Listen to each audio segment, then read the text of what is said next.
বাংলাদেশের ক্রীড়াঙ্গনে আজ সূচিত হলো এক নতুন দিগন্ত।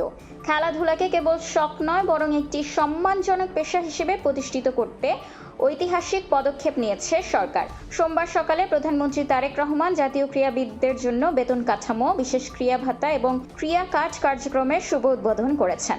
একই সাথে আন্তর্জাতিক অঙ্গনে দেশের গৌরব বয়ে আনা 129 জন ক্রীড়াবিদকে দেয়া হয়েছে বিশেষ সম্মাননা ও অর্থ পুরস্কার। বিস্তারিত থাকছে প্রতিবেদনে।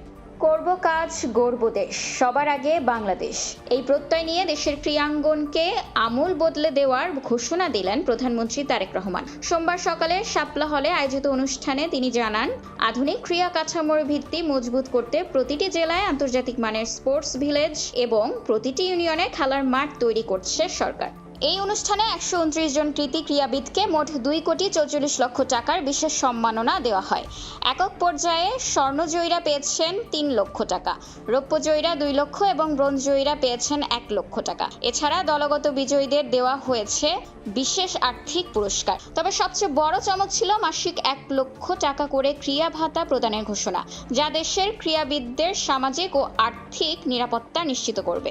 ক্রীড়া প্রতিমন্ত্রী জানান, এই ক্রীড়া কার্ড হবে অ্যাথলেটদের জন্য একটি শক্তিশালী ঢাল। ঢাকার উপর চাপ কমাতে বিভাগীয় শহরগুলোর 7টি বিকেএসপি শাখাকে পূর্ণাঙ্গ প্রতিষ্ঠানে রূপান্তর করা হচ্ছে। প্রতিটি উপজেলায় ক্রীড়া অফিসার ও শিক্ষক নিয়োগের মাধ্যমে তৃণমূল পর্যায়ে বিশ্বমানের প্রশিক্ষণ নিশ্চিত করার কাজও দ্রুত গতিতে এগিয়ে চলছে।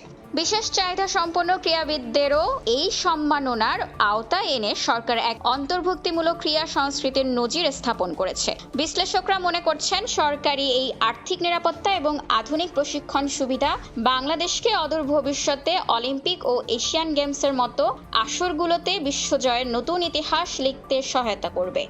খোলা কাগজ, ঢাকা।